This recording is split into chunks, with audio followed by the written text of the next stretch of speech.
Welcome back, everyone, for the second half, which, if anything, promises to be even more exciting than the first half.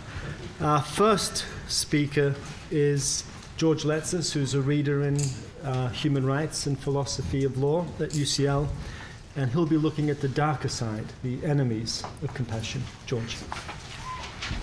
Thank you, John. I should start by thanking Martha for giving us the opportunity to discuss this book, which I found fascinating. I broke my personal record flicking through the pages to the end of the chapter, and not only the record in philosophy, but also in literature. I was just flicking through. It's a page turner. It's really thought-provoking, and I want to thank her for the opportunity to discuss this here, and also thank you for, again, taking part in this joint venture, I should say. And I was asked to speak about the chapter on the enemies of compassion. And these enemies are identified by Martha to be three emotions: fear, envy, and shame. And also, interestingly, compassion itself can be the enemy of its own self. And I want to go through what Martha says about the enemies of compassion and raise some questions which will hopefully take us through the discussion. Envy, shame, and fear, these are damaging or can be damaging emotions to the effort to bring about justice. Each of these does so differently, but each one of those has a basis in the roots, or has its roots in human nature, in our animal nature. So each of these emotions, envy, shame, and fear, but also compassion itself, has a basis in our animal nature. They are in that sense primitive. They were put there initially by some evolutionary process. Fear is very helpful. If you have fear, it can help you avoid danger, avoid being killed, avoid being burnt in a fire. Shame can have the same primitive function under evolutionary process. If you feel ashamed about your own bodily fluids, that may help to contain the spread of diseases in the savannas. Envy itself can be helpful. Envying the goods of other people may help you become more productive, hunt more, save more, have surplus for a rainy day. The primitive basis of these emotions is of interest to me because I want to inquire the extent to which this primitive basis can be in dialogue or be bridged with principles of justice.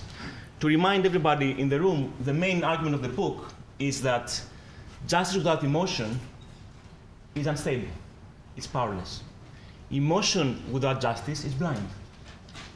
We need both. One needs the other, right?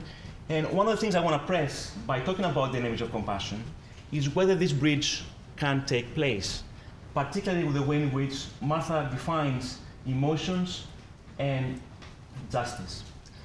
It seems to me, and I'll come back to this later, it seems to me that the way we understand emotions in the book suggests a distinction in kind between emotions on one hand and what I would call the moral standpoint. Right? The primitive basis of these emotions, fear, shame, compassion, envy, doesn't have to be moralized. Right? Martha describes those emotions as having this basis in our nature. They were there put in savannas to serve some purpose. They are appraisal. They involve a evaluative appraisal in the same way that animals do. Animals can appraise the world, can feel sorrow. We read in the book about the elephant episode, can feel grief, can feel pain. They evaluate an aspect of the world, but that doesn't have to be propositional. Martha is very clear that we don't need propositions and language to have these emotions. Many animals are unable to do that, but still have these emotions. And more importantly for me, the kind of dialogue or connection between emotions and justice that we are envisaging is one in which the emotions themselves are not necessarily moralized. They don't involve the question, should I have this emotion? Am I justified in having it, and am I justified in doing something on the basis of having this emotion? So to me, you have two different kinds here. The emotions are as a primitive kind, which is a response to the world. It's evaluative, but it's not propositional, it's not moralized. And then we have the issue of justice. Martha says in the book, the whole point of the book is, as she called it, to find a bridge between the two. And this bridge is of a particular kind, it's a bridge of dialogue, right? Now, the gist of my paper is to raise some doubts about whether we can bridge two things that are so radically different: non-moralized emotions and the moral standpoint. And the second thing I want to raise some doubt about is whether the relationship between the two of dialogue is really one of dialogue between emotions and justice, or whether it's a dialogue between different conceptions of justice. So I don't necessarily agree with Martha. I just want to recast the main argument in the book as not being essentially about emotions understood in this primitive, narrow sense, but being about justice understood in a broader, non-Rawlsian sense. So like John, I want us not necessarily to be committed, for the purpose of my discussion, to the Rawlsian view of the narrowness of justice, but to speak more freely of what I call the moral standpoint. Am I justified in having an emotion? Am I justified in acting in a particular way on the basis of this emotion? So these are the two doubts I will raise, and I think they help us understand the discussion about the enemies of compassion, to which I will now turn. The first enemy of compassion is compassion itself, and I think that's very important. Remember, Martha's point is not that emotion is sufficient for justice, it's that it's necessary. Right? You need principles, you need arguments, you need arguments for why something is unjust. Simple compassion won't be enough.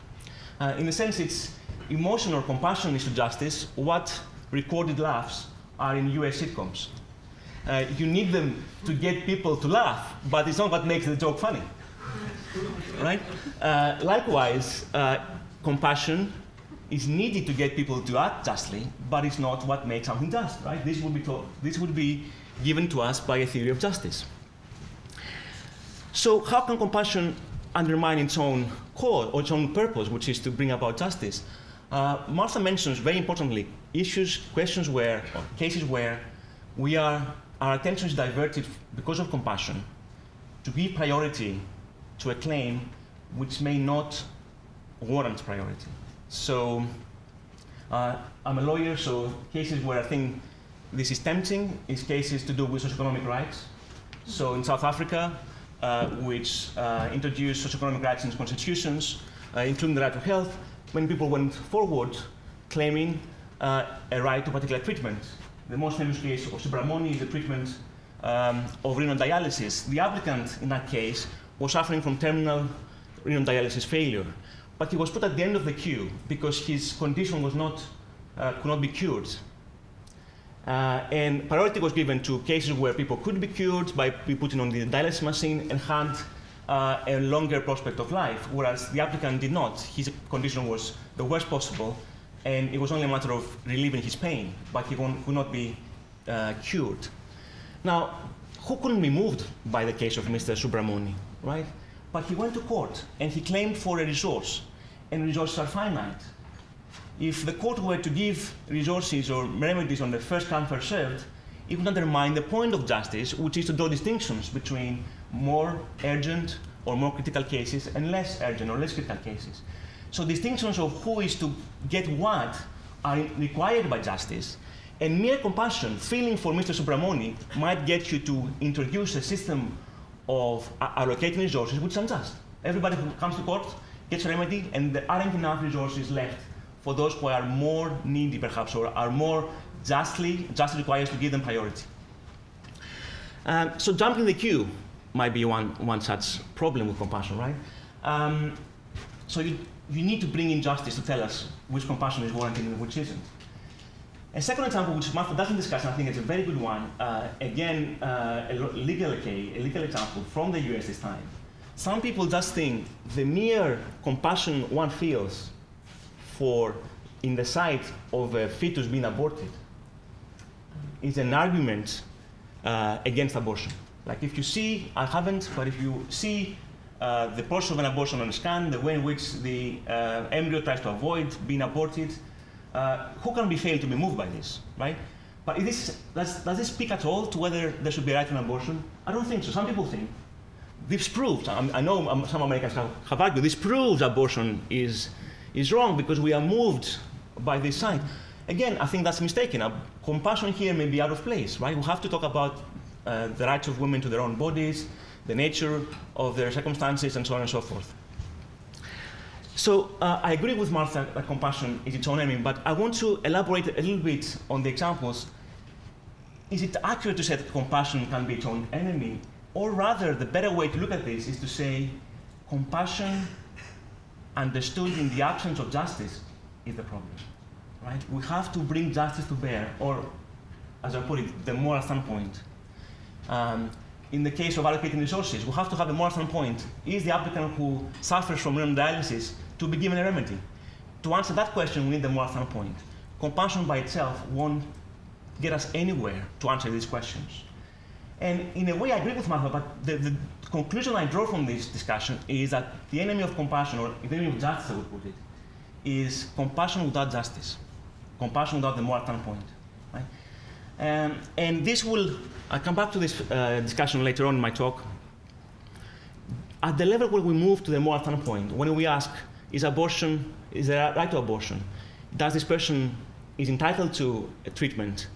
Does the compassion do any work anymore? Right? I don't want to be, I don't think this is in disagreement with Martha. I don't want to be skeptical about justice. I just want to shift the focus more onto these kind of questions than the questions of compassion. Compassion gets you going. You feel moved by the claim. But at the level of the moral standpoint, does it do any work? And I will come back to motivation as well, because one of the ideas here, Martha reminds us, it's not supposed to do any work in the substance, but it's supposed to do some work in the motivation. And I will come back to that because I'm not sure that justice itself provides insufficient motivation. Right? Mr. Subramani, people who talk about abortion, pro-life, pro-choice, people who talk about particular ways of distributing resources are moved by justice. They talk about what is right and what is just. And that's what makes the debate so passionate. They're not simply moved by their emotions. So I'll come back to that later on. I want now to move to fear, envy, and shame. And the discussion in the book is fascinating. It's a discussion about how public culture in a liberal society can use techniques through architecture, through charismatic political rhetoric, through urban planning, to diminish the potentially pernicious or dangerous effects of fear, envy, and shame. So fear, to begin, I will begin with fear. So Martha there defines fear in the relevant sense that's problematic. It's fear which narrows the circle of concern, right? So remember, compassion is supposed to widen the circle of concern. Fear often narrows the circle of concern, makes us look inwards to our own self-interest or the self-interest of those close to us. Fear of immigration may make us narrow the circle of concern to people of our own nation or of our own country and ignore the plight of immigrants or foreigners. And fear can be paralyzing because of its primitive basis. Fear has typically a particular feeling that you have, and that feeling can destroy your judgment. Here, the obvious example is terrorism. Terrorism is the epitome of creating fear and paralyzing nations, taking extreme measures to combat terrorism out of this knee-jerk reaction of the fear that parts of political terrorism cause, and may distort our judgment, lead us to round up people who are innocent and treat them in the most horrible way. So fear has this potential. Now, I should point out here, and Martha doesn't explicitly touch on it, but it seems to me that fear may have this effect, but needn't. It may have a positive effect of widening the circle of concern. So think of the fear we all have about climate change and the environment. This, I think, is connected to our fear about not just our own life and the fear of death, but the fear of the fate of humanity. And in the biblical stories about disasters in the world, what you find is the anxiety not about your own life, but about the life of the species. Our life wouldn't have any meaning, as Samuel Scheffler has argued in the recent book, if all of us knew there would be no humanity in our next generation. Even if your life will go well, the idea that we will cease to exist in the future will paralyze you. You will find no value in your life if that were the case. So that kind of fear, which I think has a primitive basis, that kind of fear can help us widen the cycle of concern, can make us recycle, emit less, do more for the environment, right? Global justice in the sense of global environmental justice. So fear can have this paralyzing negative effect, it can have also positive effects. But of course, again, Martha is interested in the negative effects because she's interested in the way in which these feelings and emotions can paralyze justice, can undermine justice. Now, I want to get into the details of the two speeches she discussed. So Churchill and Franklin D. Roosevelt are the heroes here, both of which counter fear, which was in some sense exceptional, the Depression, the war against the Nazis. And the way in which they did it is through two things. One is they were particularistic, so they invoked ideals of the nation, as opposed to just the notion of universal justice. So it wasn't just about fighting the injustices of the Nazis, it wasn't just about fighting the injustice of the Depression. It was about linking the fight of justice to the nation, to the values. So in the case of Britain, Martha argues it goes to do with the values of the British culture, the British Empire, the notion of heroism that underlies this British part of our identity. And in the case of the US, it's the idea of the ethic of work, that we are where we are now, not because the values are a problem, but because some people acted against the values of the country. They did not respect the importance of the ethic of work, and now we have in this situation. But the narrative and the famous quote, the only thing we have to be afraid of, to fear, is fear itself. The narrative is linked to the history of the nation, and it's trying to mobilize people to serve a just cause, relieving economic insecurity in the Great Depression, and fighting the war against Nazis in a way which will bring about, motivate people, right? So I think the discussion there is extremely powerful. And then we come to the question of envy. And then again, here, Martha talks about how envy can undermine justice, be the enemy of compassion. And again, I think what's very important for my purpose is she distinguishes between envy and resentment, or envy and emulation. So emulation and resentment are moralized attitudes, right? You feel resentment because you think you were treated unjustly. So they have a moral standpoint. Emulation has also an ethical component. You want to perform better. You compare yourself to someone else. You want to perform better, not out of ill will for a person, not because you want to make them worse off, not because you envy their goods, but because you want to make yourself better. So emulation can be positive, and the same with resentment. It can mobilize people out of sense of injustice. But her interest is in envy, in particular. And here, I found very interesting your discussion of roles. Because what preoccupied roles was this. Once we know that our principles are just, we also have to inquire as to whether these principles create circumstances which can lead people to feel envy. Envy not as a moralized notion, but envy towards other people's possessions and goods. Envy, in a way, is the opposite of compassion. Compassion is pain at someone's success. Envy is pain at compassion is envy at someone's failure or suffering. Envy is pain at someone's success or achievement.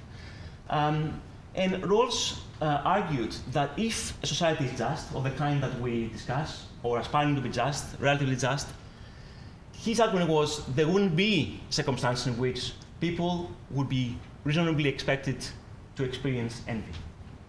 He talks about envy being excusable. You can imagine societies that create circumstances in which envy can be excused, of course not justified, but excused because of the way it's arranged. Rawls' argument was that the truth of, the principles of justice and the norms they embody, self-respect, protection of entitlements, redistribution of wealth to the worst off, these elements, self-respect, these elements of the theory of justice do not lead to circumstances in which someone can be excused or reasonably led to feel envy. Now, I take Martha disagrees on this point with him, at least on the following point. She thinks this is insufficient. Even if the principles are the way Rawls mentions they are, we still need to combat envy because of the ever continuing presence of envy in our human animal nature. It doesn't go away. Even if society is just, even if the principles are implemented, there still be some envy left, and we need to make sure in a public culture that this envy is tackled. Now, examples here is Roosevelt's second Bill of Rights speech, which I won't go into, but also what I think is very, very powerful for those of you who love New York is the discussion of Hyde Park, so Central Park in New York. Hyde Park. Hyde Park is in Chicago. Central Park. That's in the fear section, yeah. Right. So New York and Chicago. That's right. What I find interesting there is the point that the antidote to envy is a common task. Common task between advantage and disadvantage. And I saw the discussion of parks as creating a common task, the common task being we share a common space. We go to the park, we all want to go to the park, or most of us, and in the park, there is no distinction between advantage and disadvantage because it's all for everyone to share. We put our differences behind us, and it creates a common task of sharing a place. Now, of course, as you rightly point out, this doesn't at all do away with injustice and inequalities in the city, particularly in New York, which are stark as much as they are in London. But the common task of sharing a space through urban planning is an antidote to envy. You may still have envy for the rich bankers and their Manhattan loft apartments, but the sharing of public space in New York is an antidote to this kind of envy. Finally, shame. And this I found most interesting as a discussion.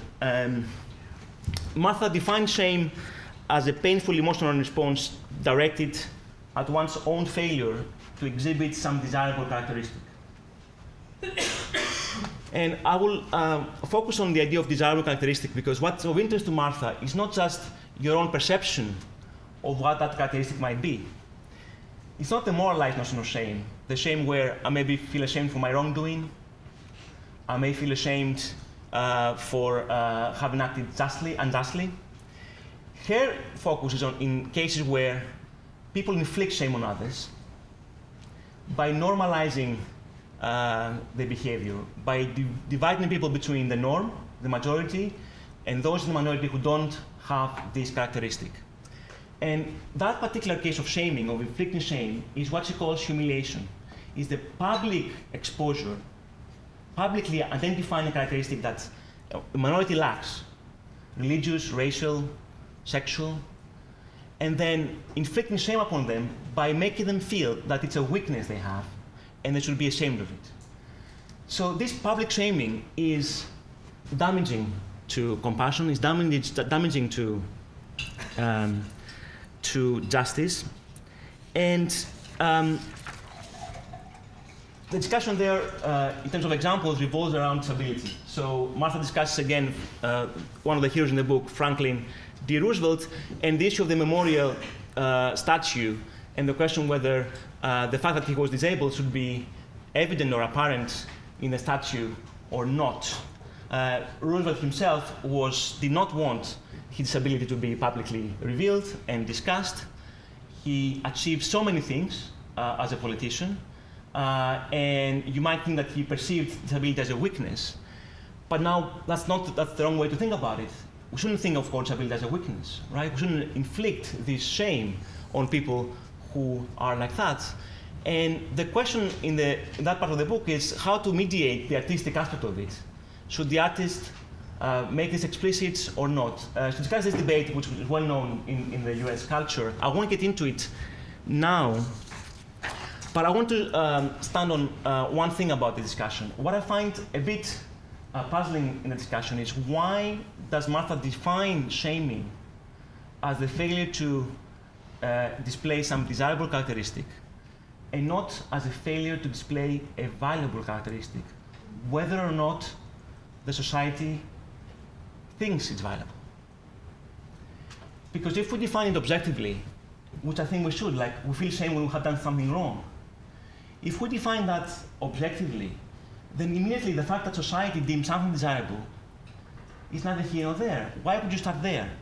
You would only start there if you thought that from the moral standpoint, we have reason to be ashamed when we are not assimilated to the majority, when we're not like them. We don't have the bodies they have. We don't have the sexual preference they have. We don't have the race they have or the ethnicity they have. In other words, you have to be entertaining moral beliefs about the nature of shaming. And what I want to suggest is that the problem with shaming and the problem of cases of disability and other oppression and humiliation is not only what the state does to people, but also a mistake we all can make about the moral nature of shame. Sometimes you might say the problem is the state practices of exclusion, discrimination, history of oppression, failure to acknowledge people's interests and rights. But coupled with that, often the problem is with us. We're thinking that we have to display characteristics that the majority finds desirable. And this is where I think the idea of moral progress is very important. I think we have made progress on that. I think all the societies did uncritically endorse the idea that if you are not displaying those characteristics of the majority, you should feel ashamed. But I think we're moving away from this because we endorse what I call the moral standpoint, right? That is the idea that nobody should feel shame for just not being different from others. So once we have taken care of the state, and this is a big once, a big if our states and laws are just, if there is no discrimination, if law has done enough to approve discrimination and exclusion, and we have given people the rights, the problem with shaming as an obstacle to justice is not so much, I think, with shame itself, but with looking at shame outside the lens of justice or morality. Right? We need to take on a moral standpoint. Now, this leads me to the point I began with, and I'm bringing this to a close. Is there a dialogue to be had between emotions and justice? It seems to me that emotion is like the butterfly, so the caterpillar that becomes the butterfly. You begin with the emotion, but immediately you have to moralize it. You have to think, am I justified in having this emotion? What kind of action am I allowed to take on the basis of this emotion? I think that's the case with fear. I gave examples. I think that's the case with compassion. I think that's the case with shame and envy. I think the problem with the US, Martha discussed this at length, is the problem of people that they fail to be moved by compassion, or is that they have the wrong idea of justice. The rich feel resentment that the poor are lazy, wrongly thinking that justice condones people who don't have opportunities or abilities or didn't even put in the effort should be deprived of basic goods. That's a mistake about justice, not a mistake brought about through some emotion or narcissism or failure to show compassion. Likewise, the problem in the US might be from the other side. The poor fail to understand resentment in the proper way. They should feel resentment for their situation, and that would mobilize them. But resentment is a moral feeling, it's a moralized feeling. It's not about compassion, right? So I wonder whether in fear, envy, and shame, the problem is we don't moralize them sufficiently enough. And I will close with this. If we do moralize them, which I think we do all the time, does the emotion do any work at that stage? I personally found striking the claim that motivationally justice is insufficient. I think I am moved by injustice. I think people are moved by the perception of there being an injustice. Just like with resentment, just like with shame. If you feel ashamed about your wrongdoing, you take action. You repair, you remedy, you apologize. All these are moralized attitudes. So if we look away from justice understood in a narrow Roger sense, and we talk more broadly about the moral standpoint, I think motivation is there. I think power is there. Right? And in a way, emotion falls out of the picture. Hence my point in the beginning, is there really dialogue to be had between emotions and judgments of justice or morality? Or is it more a dialogue between different conceptions or notions of morality, justice, shame, resentment, or what have you? Right. Thank you very much. Thank you. That was very rich and really provocative. So let me try to say a few things.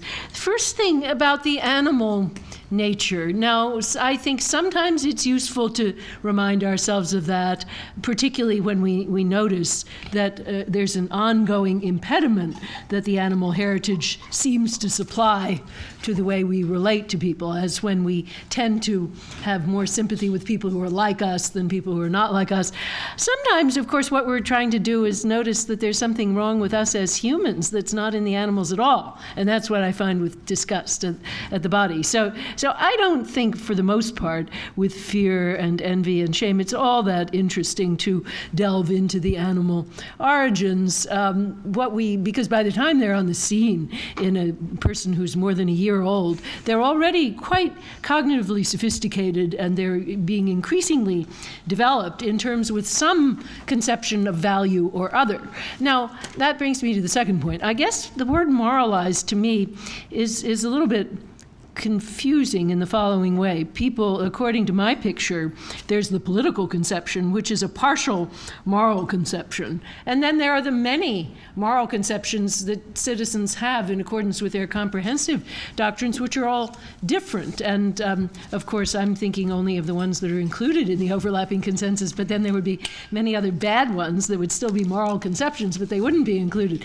So to say emotions are moralized doesn't take us very far. What's interesting to me is to figure out, can they take on the specific moral characteristics that are embodied in the political conception? And of course, sometimes they do. And it's those emotions that are interesting to me, and which have as their cognitive content something that's at least closely related to the moral content of the political conception. So that means, so to come to your examples of the kidney and the abortion, that those two examples work for me as very, very different. The kidney case, the problem is, as I said, of course, as you say, I did use that example, it's that the content of the compassion is right. That is to say, the person is suffering something serious, they didn't bring it on themselves, and according to the political conception, it would be good for that to be relieved in some way.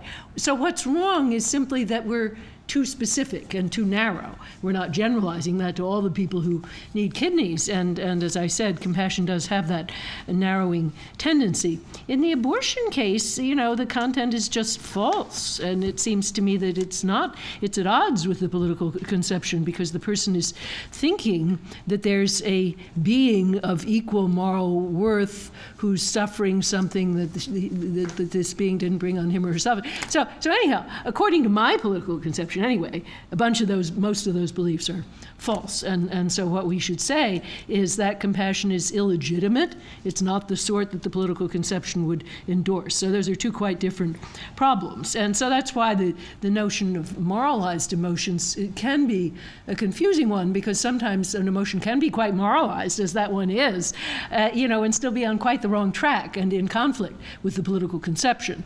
And so I would say a view that insists on that as against the rights of equal dignity that women have would probably not even be a part of the overlapping consensus. But that we could talk about that, or whether over time it might become part of the overlapping consensus. Okay, so that's that point. Now, just briefly on the three emotions. Fear, yes, of course, what I said about the three, and remember that the biggest opponent we've already taken care of in previous chapters, and that is disgust.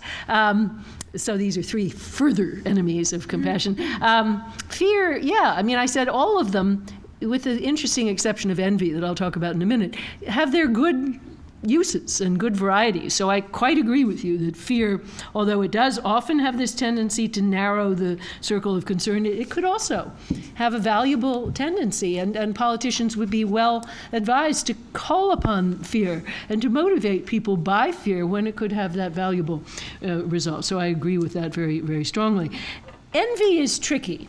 It all depends how you define it, and frankly, it's mostly a terminological debate. Sarah Protasi, who's doing some extremely valuable work on envy, she's at University of Leeds, but is a student of mine whose doctoral dissertation I'm helping to supervise.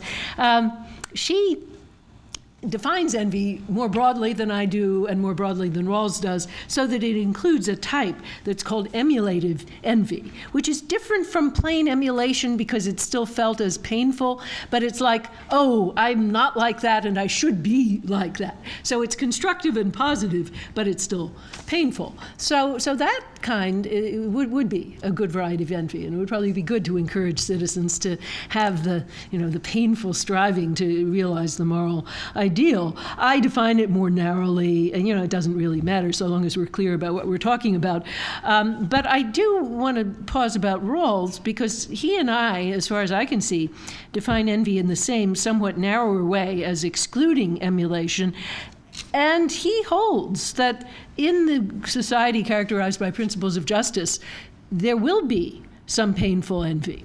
It's not that it will go away. He thinks even in the family, there's bound to be envy between siblings and so on. And so if there are principles of justice in place, but they still allow, as his due, for some inequality, he thinks there will be some painful envy, but it won't be debilitating because the conditions that are in place are enough that people, although they feel the painful envy, they will still not be hopeless. And it's the hopelessness that he thinks breeds the really dangerous problems of envy. So basically, I agree with that, and I think that what the society should do is to work so that the envy not be immobilizing and not be accompanied by a sense of hopelessness. And so it's this, that things like creating parks which people of all classes could share as leisure space, which, by the way, was something that Olmsted learned from Britain. He was in Birmingham and saw such parks and came back to the U.S. and said U.S.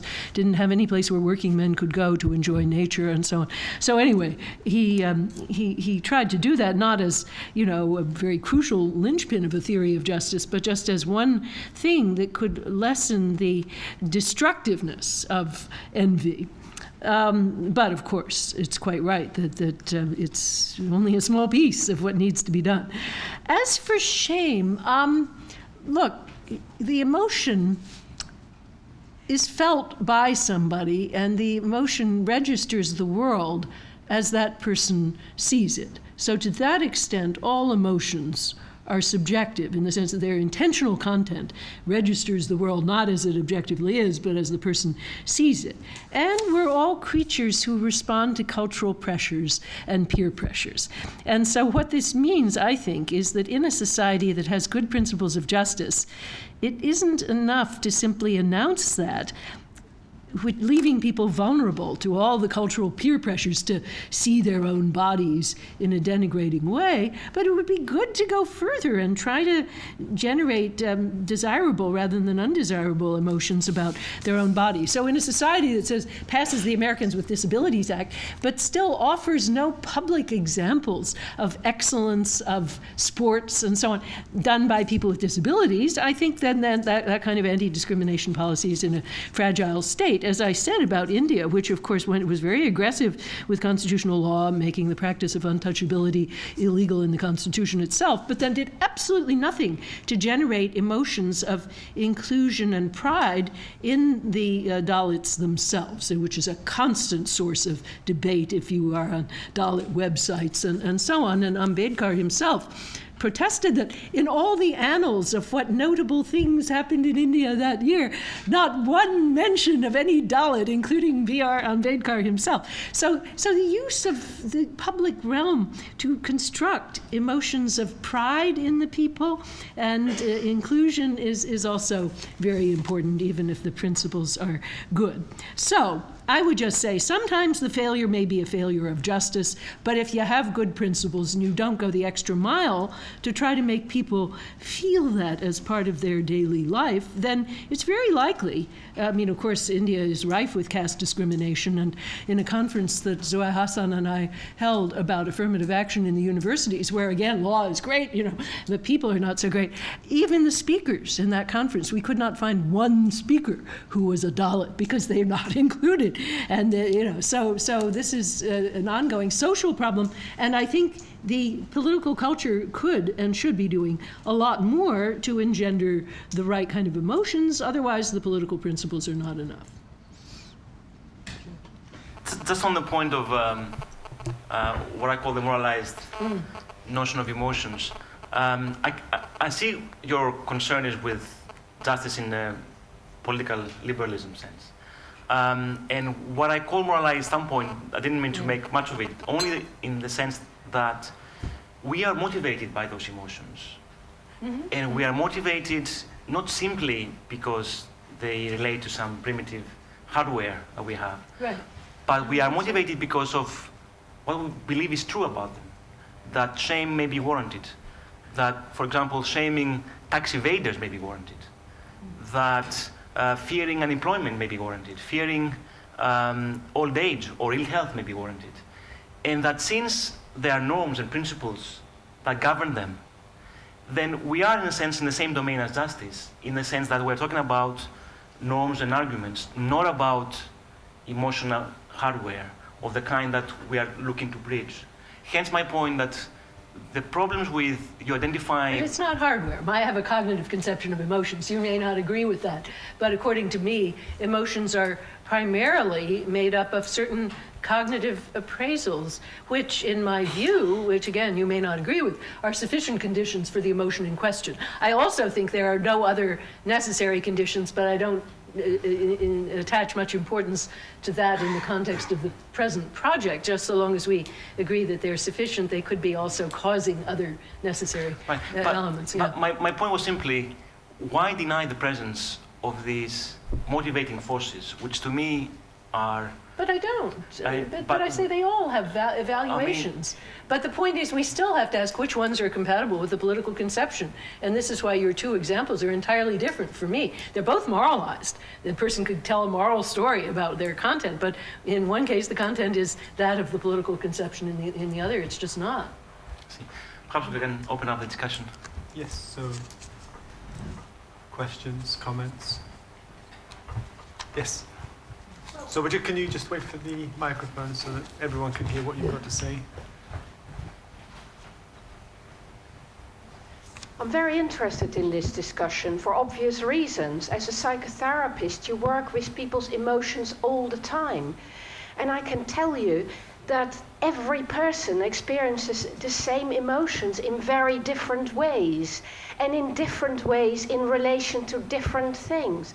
And this is one of the problems with seeing emotions as so cognitively determined. If you look at CBT, cognitive behavioral therapy, and you look, for instance, at working with CBT with somebody who is unemployed and who is devastated by this and feels, one person might feel shame for that, and that person might find their therapist, their CBT therapist, saying to them, you're only ashamed because you think that you should be in employment all the time, and that's why it's become an issue. If you let go of the idea that it doesn't matter, then it's okay. But that simply isn't so. But that isn't the conception people. of emotions that I hold. In my 2001 book, Upheavals of Thought, I start with a very simple cognitive conception. I say this is obviously inadequate because it doesn't explain the commonality between humans and other animals. And then I say what we have to do is relax the notion of a propositional attitude and make it a kind of seeing X as Y, where that could be linguistic, but it needn't even be linguistic. It need only be a kind of value-laden perception or appraisal such that all animals above the level of rodents would have that. And so then I also say, even when it's very sophisticated, it might not be linguistic, it might be musical, it might be visual, and so on. So it follows from that any decent form of therapy of emotions would not be what you describe, because we don't even have access to a lot of our emotions. They might be quite archaic and buried in the depths of our history. But so I think, traditional psychotherapy is the best way to get access to that myself. But in any case, I wanted to say that by cognitive, I only mean that there's a direction toward the world, receptive of information about the world, and imbued with ideas of good and bad from the point of view of the being in question. Yeah, I agree. But the point is, though, that the emotion itself, if the person faces it and really understands it, allows them to find this motivation in a direction that they want to go in, which is why I was speaking about projects before. Mm-hmm. Each person will discover that their emotion links with a different project, and to understand how they might want to refine that project and how they want to redetermine that or rename that is their task. It's not society's task. I guess I'm not sure how important it is that the person is able to reflect on their emotion. I don't know. I guess I think that if you think about people who respond to the Vietnam Veterans Memorial, probably only Arthur Danto could write about it in a way that's moving and captures all the emotions that people feel. But nonetheless, people are moved by that. So to me, the self-conscious dimension might be useful, might not be useful, it might actually be counterproductive sometimes, but having the emotion, it seems to me, is what I'm talking about. I see the emotion as a path towards a kind of freedom, to learn to live with them so that you can use them rather than be overwhelmed by them.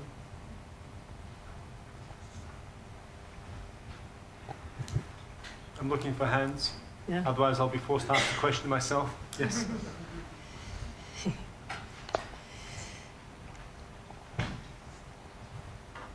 John Hussain, I wonder if you can put me straight on this, because I do have a problem with putting envy, shame and fear all down to an animal, if we want to call it that, an animal basis.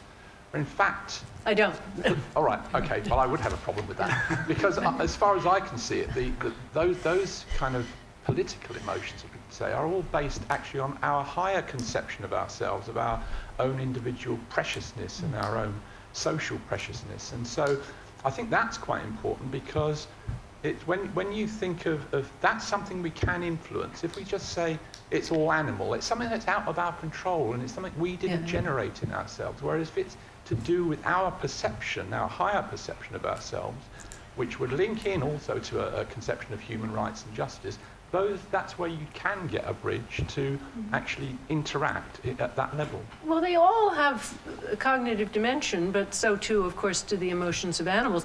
I think it's, as I said, it's sometimes interesting to look at the animal heritage and sometimes not. What I was interested in the book was the fact that the animal heritage includes altruism, but excludes disgust. And so there was that contrast with the animals that was particularly interesting to me. But, you know, sometimes I think a whole emotion category is lacking in most animals. I think, for example, anger is lacking in I would guess, all animals, simply because it requires extensive causal thinking about who did it and that it was wrongful and so on. Envy, similarly, probably is lacking in most animals because of its comparative positional thinking. Not true with fear, and I think it is interesting that fear involves, at least, and I would say as necessary conditions, not as sufficient conditions, primitive physiological responses in a particularly primitive part of the brain that has been shown experimentally to be hardwired in some cases. So if you show the shape of a snake, we're hardwired to start away from that. And so the very good work that's been done by Joseph Ledoux on fear, and he's very cautious in saying it's not the emotion itself, it's certain preconditions of the emotion, does give us useful information about the way that fear may work and things we have to watch out for, that there is something rather primitive about how it sometimes works that might be a problem. And so I think that's the kind of thing that we could learn from reading the research on animals, although the good people like Ledoux don't necessarily claim they know much about humans because they're really only working with rats. And so yeah, I mean, I think what we are looking for, what I'm looking for, is the cognitive content of emotions in various different kinds of human cases, and if there is an animal aspect to it that's particularly tenacious, well, it's good to know about that too. There's a question at the front here. Yes, thank you very much for an excellent arrangement and very interesting discussions. I see that you have. I think you have to talk right into the mic because I'm not sure the other people in the back can hear you. Yeah, that's better. I'm wondering about the relation between the cultivation of emotions and the cultivation of the senses. And in the beginning here, you said that the history of cultivation of emotions is a history of subordination as well as a history of emancipation.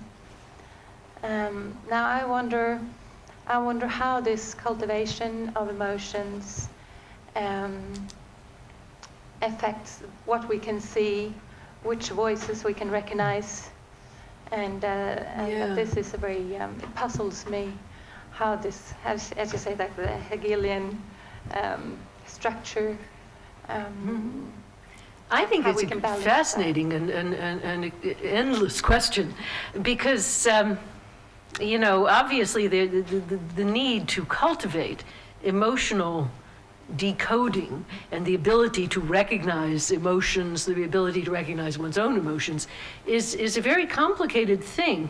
And one of the things that some of the research shows is that families are very uneven in how they do this. They often spend more time talking to little girls about emotions than they do to little boys, for example, with the result, at least these are all American kids that have been studied in this, that by the time American boys are teenagers, they're really very crude at recognizing the emotional impact of their actions on other people, and they don't even have a vocabulary to name their own emotions. But then we get to your question, through what media does this cultivation take place when it does take place? Well, I mean, the easy assumption is it's all words. And we talk to children, we tell them stories about who's feeling what. But, that's not the only way to do it. And it can be easily done through music, through dance, through visual art, and so on. And I think often it depends on cultural traditions, which ones people turn to. Now, Tagore thought that dance was a particularly important way of teaching emotional intelligence to both men and women, simply because women would, their default position was shame about their bodies and their whole presence in the school.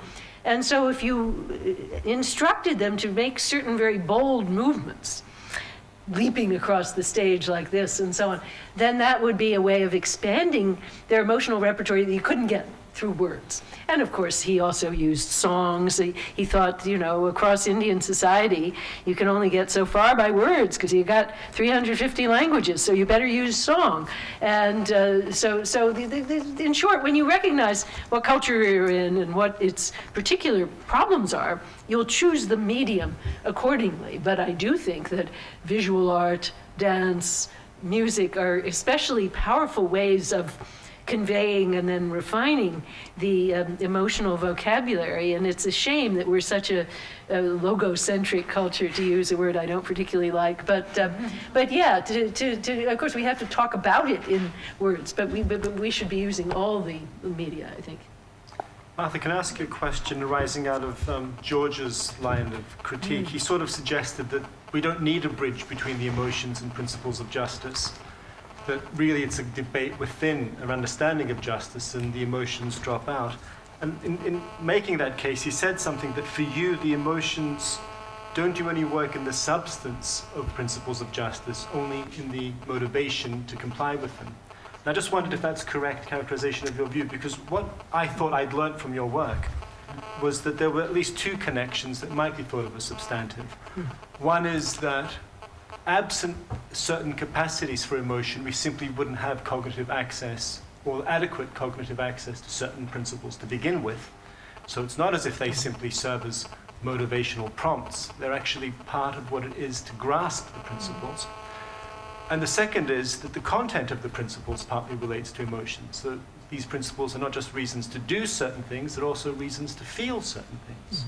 So in fact, there might be, on your view, a much more intimate relationship, substantive relationship between emotions and principles than George was suggesting.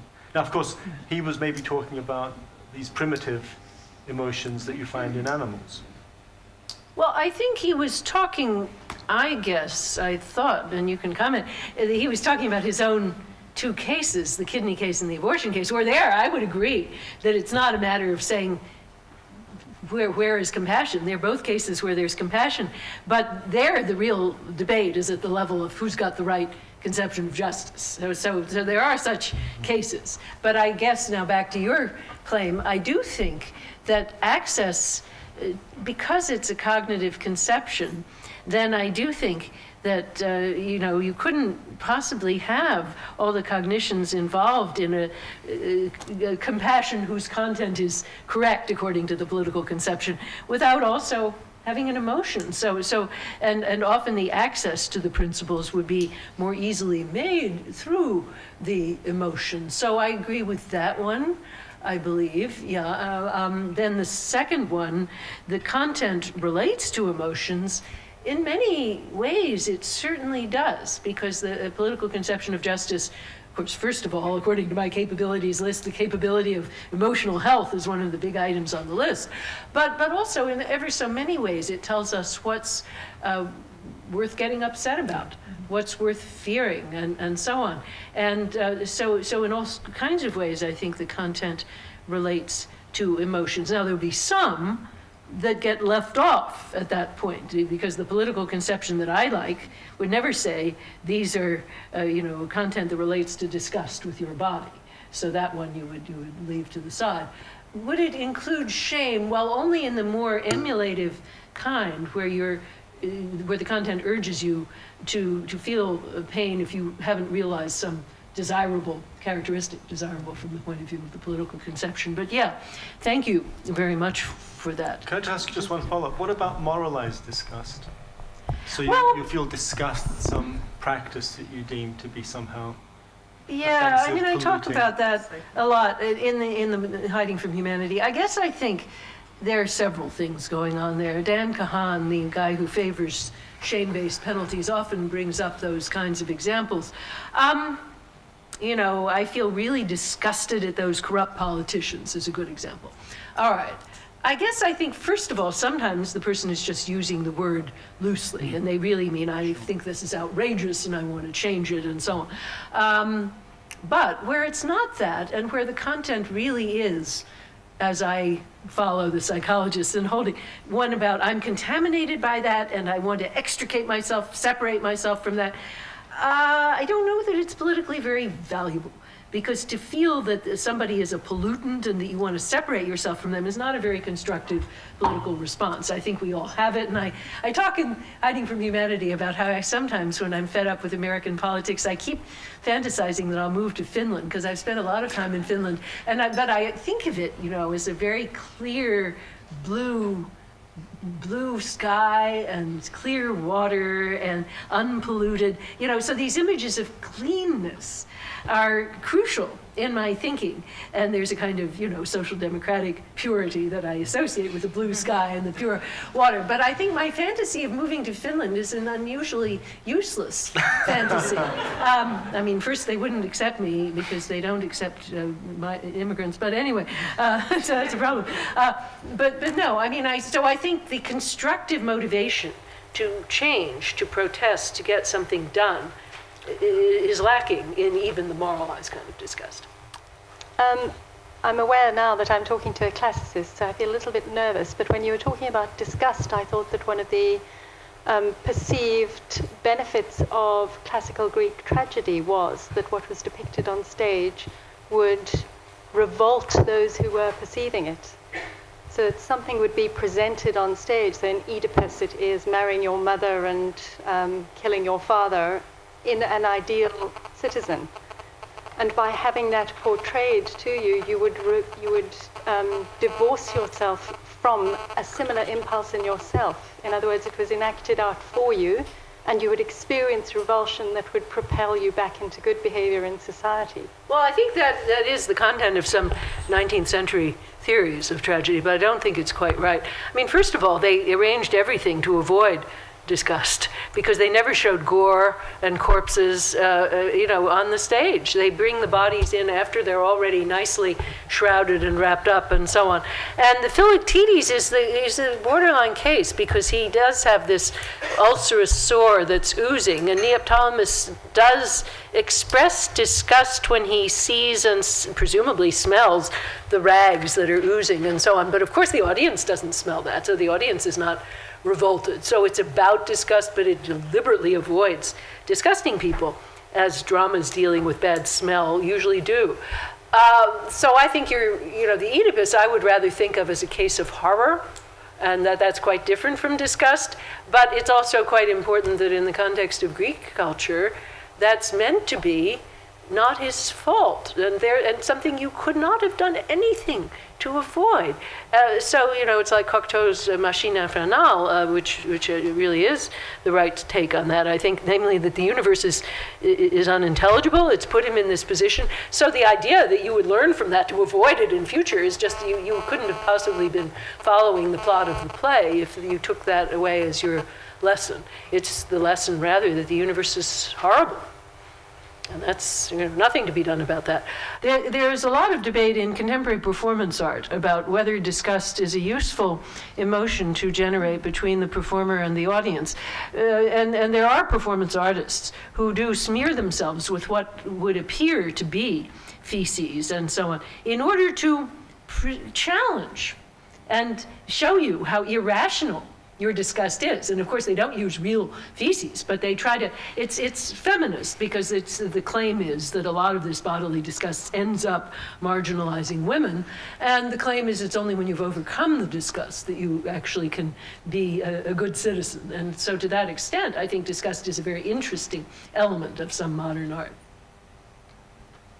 Okay, so my question was, there's this contrast between compassion, that is a kind of let's fix it attitude, and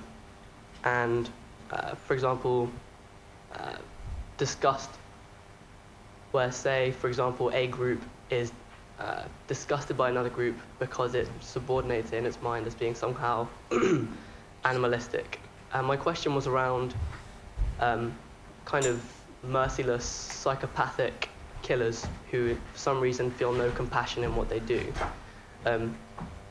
Is the compassionate response, let's fix it, appropriate in those type situations for people who are, including, for example, people who are at extreme ends of the autistic spectrum or somehow intrinsically sociopathic?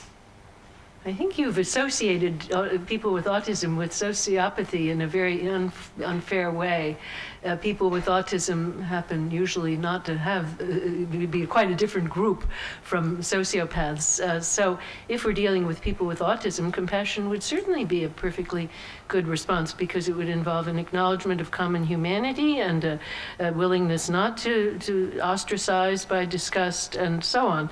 With the sociopath, I mean, I guess Richard Hare's work on sociopaths does indicate that it's very likely that you can't actually fix such people, and that incapacitation might be the best thing you can do. But I don't know, since I've never done any work with such people.